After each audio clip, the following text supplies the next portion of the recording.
Good morning class. This is class for class 7th and today we are going to study English grammar or English language. So open your book and let's start. हम लोग first second और third chapter पढ़ चुके हैं, तो आज उसी का हम रिवीजन करेंगे। तो हमारा फर्स्ट चैप्टर क्या है? Sentence, phrases and clauses. ठीक है, सेंटेंस क्या होता है? Sentence is a group of word that has a complete sense. A sentence has at least a single finitive verb. ठीक है, सेंटेंस क्या होता है? ग्रुप ऑफ वर्ड होता है जिसका कंप्लीट सेंस हमें पता चलता है। उसमें एक फिनिटिव वर्ब मतलब एक वर्ब ज़रूर पाया जाता है, जैसे she always listen to my advice. ठीक है, वो हमेशा मेरी एडवाइस सुनती है। फ्रेज क्या है? Phrase is also a group of word but it has not a complete sense. ठीक है, फ्रेज में क्या है? वो भी एक ग्रुप ऑफ वर्ड है लेकिन उससे कंप्लीट सेंस हमें नहीं पता चलता है। उसमें कोई भी फिनिटिव वर्ब नहीं पाया जाता है। अगर हम पिक्यूलियर डायग्नोस में देखें, a phrase has no finitive verb. ठीक है, for example at night all of a sudden to my advice etcetera. ठीक है, क्लॉज क्या है? Clause is also a group of word that make a part of bigger sentence which has a subject and a finitive verb. Clause क्या है? एक group of word है जिसमें subject और फिनिटिव वर्ब दोनों पाया जाता है, लेकिन इसमें डिफरेंस क्या होता है कि एक बिगर सेंटेंस का एक पार्ट होता है। जैसे he was punished because he broke a chair, तो इसमें because he broke a chair क्या है? हमारा क्लॉज है। Clause is a part of longer sentence. ठीक है, ये क्या है? एक लॉन्गर सेंटेंस का पार्ट होता है। Because he broke a chair क्या है? हमारा एक लॉन्गर सेंटेंस का पार्ट है, और इसमें एक सब्जेक्ट जो कि ही है और एक फिनिटिव वर्ब जो कि क्या है? ब्रोक। तो ये दोनों इसमें पाए जाते हैं। ठीक है, अब इसमें क्या करना है आप लोग को? जो सब्जेक्ट है उस सेंटेंस है उसमें एस, जो क्लॉज है उसमें सी, और जो फ्रेज है उसमें पी लगा के हमें बताना है। जैसे इन द रूम क्या है? इसमें ना सब्जेक्ट है ना वर्ब है, तो इसलिए ये क्या हो जाएगा? फ्रेज। तो P. Because I was not in the office, because लगा है, इसका मतलब ये क्या है? एक सेंटेंस का पार्ट है, तो क्लॉज हो जाएगा।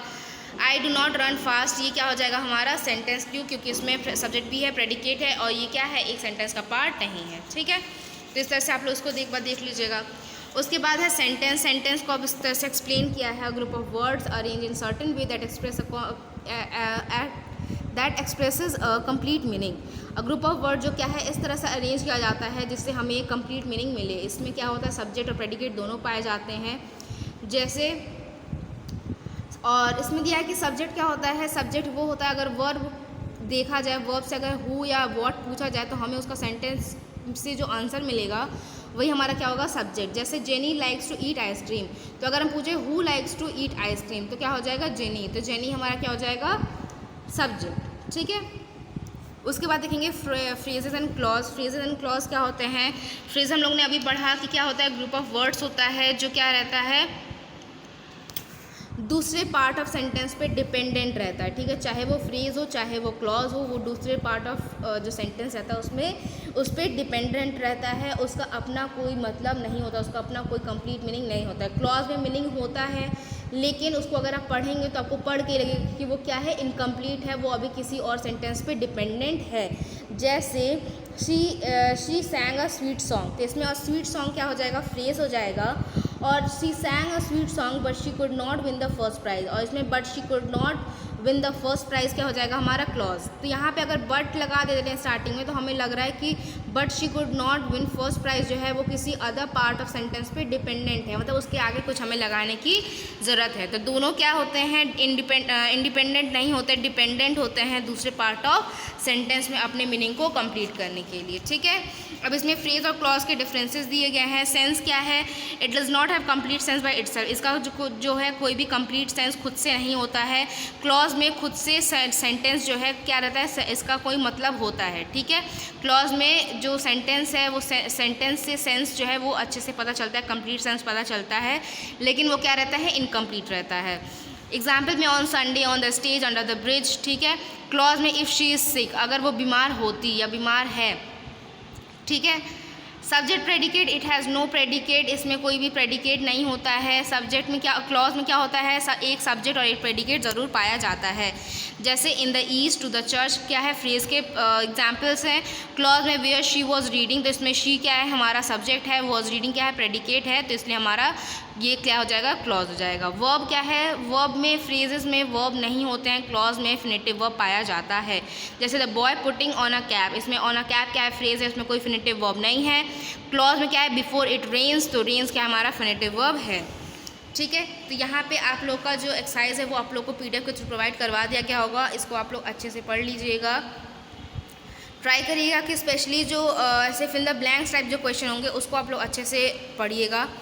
उसके बाद है हमारा second chapter simple, compound and complex. Simple, compound and complex क्या है? सेंटेंसेस की टाइप है। सेंटेंस जिस तरह से फॉर्म किए जाते हैं वो जिस तरह से फॉर्म होते हैं उनको 3 कैटेगरी में डिवाइड किया गया है। फर्स्ट है सिंपल सेंटेंस, सेकेंड है कंपाउंड सेंटेंस एंड थर्ड है कॉम्प्लेक्स सेंटेंस। सिंपल सेंटेंस क्या होता है? Sentence that consist of one finitive verb is called simple sentence. एक ऐसा सेंटेंस जिसमें एक फिनिटिव वर्ब पाया जाता है उन्हें हम सिंपल सेंटेंस कहते हैं। ठीक है। सिंपल सेंटेंस में consist of a single clause. Simple sentence में एक सिंगल क्लॉज भी पाया जा सकता है। Example, decided a plan, Pooja reads newspaper. ठीक है। तो इसमें देखो एक फिनिटिव वर्ब है डिसाइड, एक फिनिटिव वर्ब है रीड्स। ठीक है। कंपाउंड सेंटेंस क्या होता है? एक ऐसा सेंटेंस जो एक से ज़्यादा सिंपल सेंटेंसेस को जोड़ के बनाया जाता है, उन्हें हम क्या कहेंगे? Compound sentence. ठीक है। उसमें क्या रहता है? एक मेन क्लॉज रहता है। सेकेंड क्या रहता है? कंपाउंड सेंटेंस में जो दोनों सेंटेंस रहते हैं वो क्या रहते हैं? एक कनेक्टर के द्वारा कनेक्ट किए जाते हैं, इसलिए जो दोनों सेंटेंस हमारे सिंपल सेंटेंस रहेंगे वो दोनों क्या रहते हैं? मेन क्लॉज रहते हैं। मतलब उन दोनों के क्या रहते हैं? अपने अपने मीनिंग रहते हैं। जैसे गेट अप अर्ली, ये एक सिंपल सेंटेंस है।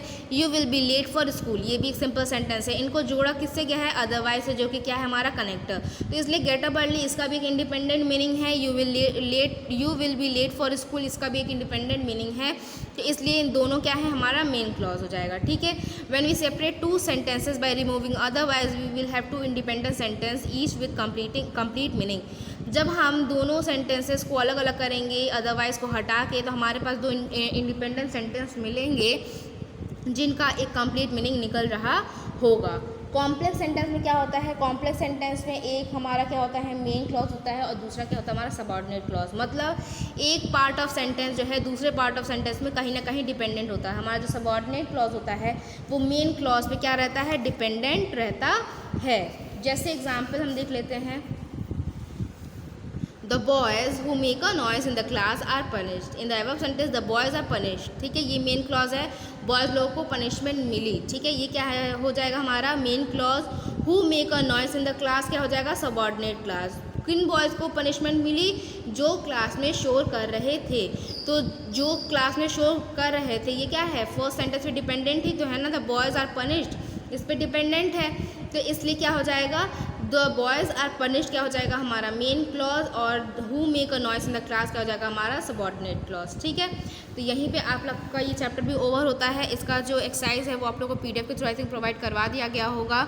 ठीक है। इसमें से कौन सा हमारा सिंपल सेंटेंस है उसके आगे हमें SPL लिखना है, कौन सा हमारा कंपाउंड सेंटेंस है उसमें हमें CMP लिखना है, और कौन सा हमारा कॉम्प्लेक्स सेंटेंस है उसके आगे हमें CLX लिखना है। उसके बाद है हमारा chapter 3 that is noun. Noun क्या होता है? नेमिंग वर्ड सबको पता है। नाउन क्या होता है? Naming word. किसका नेम? पर्सन का नेम, प्लेस का नेम, एनिमल का नेम और थिंग का नेम। ठीक है। किसी भी इंसान, किसी भी जानवर, किसी भी जगह या किसी भी सामान का नाम अगर दिया गया है तो वो हमारा क्या हो जाएगा? नाउन। जैसे पर्सन में doctor, teacher, boy, girl, king etcetera. Person में किसी इंसान का नाम भी लिख सकते हैं। एनिमल में lion, mosquito, deer, giraffe, snake etcetera. इसमें अगर किसी एनिमल का कोई पेट है तो उसका नाम लिख सकते हैं। प्लेसेस में जू, mall, bank, museum, island etcetera. अब जू का नाम, मॉल का नाम, बैंक का नाम, म्यूजियम का नाम, ये सारे नाम भी हमारे क्या हो सकते हैं? नाउन में आते हैं। थिंग्स में क्या है? ट्रेन, डो, कंप्यूटर, शू, पिज़्ज़ा एक्सेट्रा। ये सारे क्या आते हैं? थिंग्स में आते हैं। तो ये भी हमारा क्या हो जाएगा? नाउन हो जाएगा। अब काइंड्स ऑफ नाउन में देख लेते हैं। फर्स्ट क्या होता है? कितने टाइप ऑफ नाउन होते हैं? 5 टाइप्स ऑफ नाउन होते हैं, 5 काइंड्स ऑफ नाउन होते हैं। फर्स्ट क्या होता है? Common noun. A common noun name to any person, place, animal और थिंग ऑफ सेम क्लास और काइंड। मतलब एक ही तरह का अगर लोग या एक ही तरह का पर्सन, एक ही तरह के प्लेसेस, एक ही तरह के एनिमल या एक ही तरह के थिंग अगर पाए जाएँ तो उन्हें हम कॉमनली जो नाम देंगे उन्हीं को हम क्या कहेंगे? Common noun. जैसे क्लास में अगर जो लड़कियाँ हैं उनको हम क्या कहेंगे? गर्ल्स ही तो कहेंगे। सारी जितनी लड़कियां सबको हम गर्ल्स ही कहेंगे जब तक हमें उनका एक पर्टिकुलर नाम नहीं पता चलता है। ठीक है। तो जितने भी गर्ल्स हैं उनको गर्ल्स कहेंगे, जितने भी लड़के हैं उनको हम बॉयज़ कहेंगे। स्कूल में जितने भी टीचर्स हैं उन्हें हम टीचर्स कहेंगे। ठीक है। उसके बाद जितने भी डॉग हैं, दुनिया में जितने भी डॉग्स हैं सबको हम डॉग नाम से ही कहेंगे, जितने भी ज़ू हैं सबको हम ज़ू कहेंगे जब तक हम एक पर्टिकुलर ज़ू के बारे में बात नहीं कर रहे होंगे, ठीक है। तो कॉमनली अगर यूज़ किया गया होगा, ठीक है, चीज़ों का, जैसे किसी पर्सन का, किसी एनिमल का, किसी प्लेस का, किसी थिंग का, तो उन्हें हम क्या कहेंगे, कॉमन नाउन। प्रॉपर नाउन क्या होता है, किसी पर्टिकुलर पर्सन, एनिमल, प्लेस और थिंग के बारे में अगर बात की जा रही है तो हम उन्हें प्रॉपर नाउन कहेंगे। जैसे जगह में अगर ताजमहल की बात की जाए तो दुनिया में ताजमहल तो एक ही है। अगर क्लास में लड़कियों में प्रिया की बात की जाए तो क्लास में प्रिया में एक या दो ही लड़की का नाम तो प्रिया होगा, सारी लड़कियों का नाम तो प्रिया होगा नहीं। तो इसलिए ऐसे नाम जो किसी एक इंसान, किसी एक जगह, किसी एक एनिमल या किसी एक थिंग का हो, उन्हें हम क्या कहेंगे, प्रॉपर नाउन कहेंगे, ठीक है। जैसे मान लो फ्रिज अगर हम बोल रहे हैं, ठीक है, फ्रिज तो जितने फ्रिज हैं सारे फ्रिज के नाम आ जाएंगे। लेकिन अगर वर्लपूल फ्रिज बोल रहे हैं या गोदरेज का फ्रिज बोल रहे हैं तो गोदरेज के फ्रिज जो होंगे उन्हें देख के तो हमें पता चल जाएगा ना उसमें गोदरेज लिखा होगा, ठीक है। सारे फ्रिज को तो हम गोदरेज फ्रिज नहीं बोल सकते हैं, ठीक है। तो गोदरेज क्या हो जाएगा, हमारा प्रॉपर नाउन हो जाएगा। इसी तरह पर्सन में हम अगर किसी एक पर्सन का नाम ले, जैसे सुभाष चंद्र बोस, तो सुभाष चंद्र बोस तो किसी एक ही इंसान का नाम हुआ होगा, है ना, या दो इंसान का नाम होगा, सारे इंसानों का नाम तो सुभाष चंद्र बोस नहीं हो सकता। तो इसलिए ये सारी चीज़ें क्या हो जाएंगे, हमारे प्रॉपर नाउन हो जाएंगे। अब कॉमन नाउन और प्रॉपर नाउन में जो डिफरेंस देखो, जैसे कॉमन नाउन में जितने डॉक्टर्स हैं सबको डॉक्टर्स कहेंगे, लेकिन प्रॉपर नाउन में डॉक्टर राजीव मित्तल, किसी एक या दो ही डॉक्टर का नाम डॉक्टर राजीव मित्तल हो सकता है। बॉयज़ में कॉमन नाउन अगर बात कर रहे हैं तो सारे बॉयज़ को हम बॉयज़ ही कहेंगे, लेकिन अमित जो है किसी एक या दो लड़के का नाम होगा। बैंक की बात करें तो सारे जितने भी दुनिया भर में बैंक्स हैं उनको हम बैंक्स ही कहेंगे। प्रॉपर नाउन की बात करें तो एसबीआई की जो बैंक है उन्हें हम एसबीआई ही तो कहेंगे। सारे जितने भी बैंक है एक्स्ट्रा, जैसे यूनियन बैंक हो गया या इलाहाबाद बैंक हो गया, पंजाब नेशनल बैंक हो गया, सबको तो हम एसबीआई नहीं बोल सकते हैं, ठीक है। मोबाइल फ़ोन हो गया, मोबाइल फ़ोन जितने भी मोबाइल फ़ोन है सबको मोबाइल फ़ोन बोलेंगे, लेकिन नोकिया का अगर फ़ोन है तो उसको हम नोकिया जो है वो क्या हो जाएगा, हमारा प्रॉपर नाउन, क्योंकि सारे के सारे जो मोबाइल फ़ोन है उसको हम नोकिया का फ़ोन तो कह नहीं सकते हैं। कलेक्टिव नाउन क्या है, कलेक्टिव नाउन मतलब होता है एक ही तरह के चीज़ों का, एक ही तरह के पर्सन का, एक ही तरह के एनिमल्स का अगर झुंड दिया गया है, ग्रुप दिया गया है, उस ग्रुप को अगर हम एक नाम दे देते हैं तो उसे हम क्या कहेंगे, कलेक्टिव नाउन। कलेक्टिव नाउन से हमें पता चल रहा है कलेक्शन के बारे में बात की जा रही है, ठीक है। अगर कलेक्शन दिया गया है पर्सन का, प्लेस का, एनिमल का या थिंग का, तो हम उन्हें क्या कहेंगे, कलेक्टिव नाउन। वो पर्सन, थिंग और एनिमल क्या होना चाहिए, एक ही काइंड या एक ही क्लास के होने चाहिए। जैसे स्टार्स जो हैं, जितने भी स्टार्स हैं सबके कलेक्शन को क्या कहते हैं, हम गैलेक्सी कहते हैं। प्लेयर्स, अब लड़कों की बात नहीं कर रहे हैं, प्लेयर्स की, चाहे वो लड़कियों का प्लेयर हो चाहे वो लड़का प्लेयर हो, ठीक है। अगर प्लेयर वहाँ पे है तो प्लेयर क्या हो जाएंगे, हमारे कलेक्टिव नाउन, और उसको एक क्या नाम दिया जाएगा, टीम। उसके बाद है मटेरियल नाउन। मटेरियल नाउन क्या होता है, मटेरियल से हमें पता चल रहा है कि ऐसी चीज़ें जिससे हम दूसरी चीज़ें बना सकें, जैसे would, leather, cotton, silk, sugar, ये सारे क्या है, हमारे मटेरियल नाउन के एग्जाम्पल्स है। एब्स्ट्रैक्ट नाउन क्या होता है, एब्स्ट्रैक्ट नाउन ऐसे नाउन होते हैं जिन्हें सिर्फ हम महसूस कर सकते हैं, जैसे ऑनेस्टी, ईमानदारी, या बुढ़ापा, या बचपन, या बीमारी, ये सारी क्या, इन सारी चीज़ों को क्या कर सकते हैं, हम महसूस कर सकते हैं। बीमार को हम क्या कर सकते हैं, महसूस कर सकते हैं, उन्हें हम छू या देख नहीं सकते हैं, ठीक है। एब्स्ट्रैक्ट नाउन क्या होते हैं, फीलिंग्स होती हैं, क्वालिटीज़ होती हैं, ठीक है, जिन्हें हम सिर्फ महसूस कर सकते हैं, देख या छू नहीं सकते हैं। उसके बाद नंबर्स में अगर देखेंगे तो नाउन क्या है, काउंटेबल भी हो सकते हैं, अनकाउंटेबल भी हो सकते हैं। मतलब अगर नाउन की बात करें तो वो एक भी हो सकता है, एक से ज़्यादा भी हो सकता है। तो अगर ऐसी चीज़ें हैं जिन्हें हम काउंट कर सकते हैं, जैसे मनी की बात कर लिए, चॉक्स की बात कर लिए, बुक्स की बात कर लिए, या हाउसेस की बात कर लिए, ये ऐसी चीज़ें जिन्हें हम काउंट कर सकते हैं। लेकिन अनकाउंटेबल जैसे वाटर, जूस, वीट, राइस, इन सारी चीज़ों को क्या कर सकते हैं, हम काउंट कर सकते हैं, नहीं काउंट कर सकते। अगर वीट, राइस को काउंट कर सकते हैं तो बहुत टाइम लग जाएगा, ठीक है। तो ऐसी चीज़ों को क्या करते हैं, हम अनकाउंटेबल नाउन में रखते हैं, ठीक है। काउंटेबल नाउन में मैक्सिमम क्या आते हैं हमारे, जो जिन्हें हम काउंट कर सकते हैं। जैसे फिर इसमें कहा जा रहा है कि जैसे मटेरियल नाउन, एब्स्ट्रैक्ट नाउन, इन सारी चीज़ों को हम काउंट नहीं कर सकते, ठीक है। मटेरियल नाउन में देखो जैसे लिखा है वाटर, आयरन, ग्रेन, राइस, वुल, कॉटन, इन सारी चीज़ों को क्या हम काउंट कर सकते हैं, नहीं। एब्स्ट्रैक्ट नाउन फीलिंग है, फीलिंग को तो हम काउंट कर ही नहीं सकते। उसके बाद नंबर्स की अगर बात करें तो हमने अभी पढ़ा कि नाउन क्या हो सकता है, एक हो सकता है या एक से ज़्यादा हो सकता है। अगर हम एक नाउन की बात कर रहे हो तो सिंगुलर नाउन हो जाएगा, अगर एक से ज़्यादा नाउन की बात कर रहे हैं तो प्लूरल नाउन हो जाएगा, ठीक है। उसका जेंडर की बात करें तो काइंड्स ऑफ जेंडर में देखेंगे तो 4 जेंडर्स होते हैं। फर्स्ट है मैस्कुलिन जेंडर। अगर नाउन में मेल जेंडर की बात की जा रही है, मेल इंसान की बात की जा रही है तो मैस्कुलिन हो जाएगा।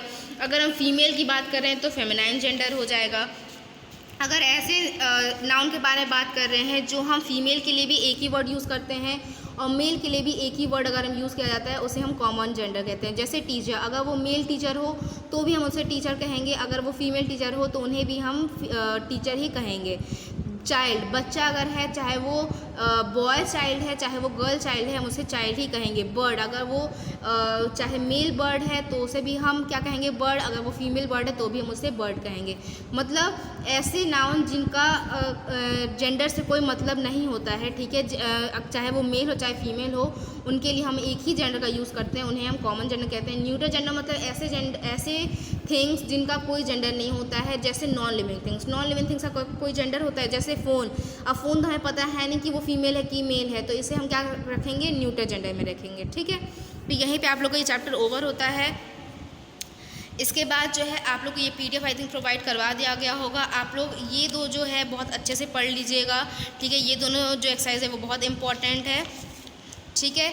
इसके बाद बहुत सारी ऐसी चीज़ें हैं जिसमें आप लोगों को क्या करना है, मैस्कुलिन के फेमिनाइन जेंडर लिखने हैं या फेमिनाइन के मैस्कुलिन जेंडर लिखना है। या आपको हो सकता है कि आपको मैस्कुलिन या फेमिनाइन पता करना रहे कि मैस्कुलिन लिखना है या फेमिनाइन लिखना है। तो अगर आपके एग्ज़ाम में ये दोनों आते हैं, आप लोग को M या F नहीं लिखना है, पूरा मैस्कुलिन का मैस्कुलिन नाउन लिखोगे, फेमिनाइन का फेमिनाइन नाउन लिखना है, ठीक है। हो सकता है आपको चेंज करने के लिए दिया जाए या हो सकता है आपको सिर्फ ढूंढने को दिया जाए कि कौन सा मैस्कुलिन जेंडर है या कौन सा फेमिनाइन जेंडर है, ठीक है। जो एक्सरसाइजेज में फिल द ब्लैंक्स है उसको बहुत अच्छे से आप लोग पढ़ लीजिएगा। ये आपको नहीं करवाया गया तो इसको आपको पढ़ने की ज़रूरत नहीं है। जो चीज़ें बस आप लोग को पढ़ाई गई हैं उसको आप लोग अच्छे से पढ़िएगा। जैसे ये भी फिल द ब्लैंक्स है, इसको भी बहुत अच्छे से आप लोग पढ़ लीजिएगा। And thank you.